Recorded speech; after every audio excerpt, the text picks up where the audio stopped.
আসসালামু আলাইকুম রহমতুল্লাহি ওবরাকাতু। আল্লাহর অশেষ রহমতে আমি উমরার মধ্যে যেতে পেরেছি, হজ করতে পেরেছি। আলহামদুলিল্লাহ, আল্লাহর কাছে লাখ কোটি শুকরিয়া।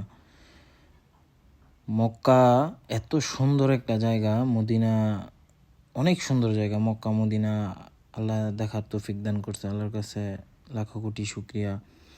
আর যাওয়ার পথে আপনার এত বড় বড় পাহাড় পর্বত, মানে অসাধারণ দেখতে, ঠিক আছে।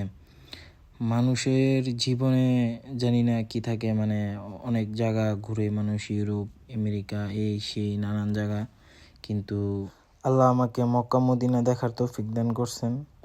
নিয়ামত, আল্লাহর অনেক বড় একটা নিয়ামত। আর যাওয়ার পথে অনেক কিছুই দেখতে পেলাম, মানে আল্লাহর সৃষ্টি এত সুন্দর।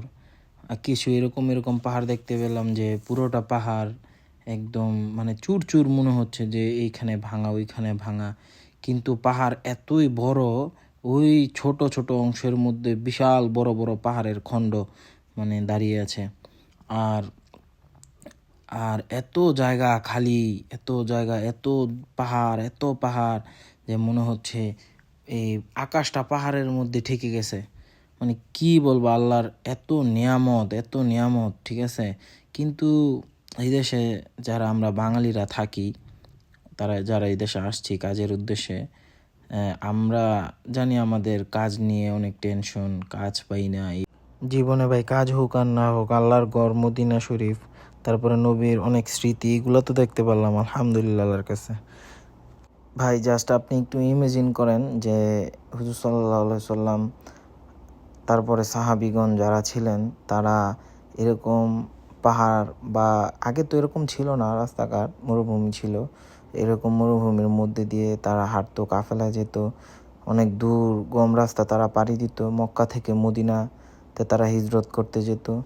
মানে এই রাস্তাগুলো দিয়েই আমরা যাচ্ছি, হ্যাঁ, যাদের নিয়ে এই পুরো দুনিয়ার যত ইতিহাস, যে যে মসজিদগুলো নিয়ে ইতিহাস, আমাদের ইসলামিক যে ইতিহাস, ওই ইতিহাসের আমরা নিজেরা কি সুন্দর ওই রাস্তাগুলো দেখতে পারতেছি, হুজুর সাল্লাল্লাহু আলাইহি সাল্লাম স্মৃতিগুলো দেখতে পারতেছি, ভালোই লাগতেছিল।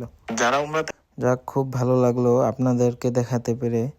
আর কথা হচ্ছে যে আপনারা আসবেন, আল্লাহ সবাইকে যেন উমরা করার তৌফিক দান করেন, হজ করার তৌফিক দান করেন। আসলে কাবা শরীফে যখন ছিলাম, তার অবস্থাটা কীরকম ছিল, মানে আমার মনের মধ্যে ছিল যে আল্লাহ, তুমি আমারে তোমার ঘর দেখাইলা, তোমার কাছে লাখো কোটি শুকরিয়া।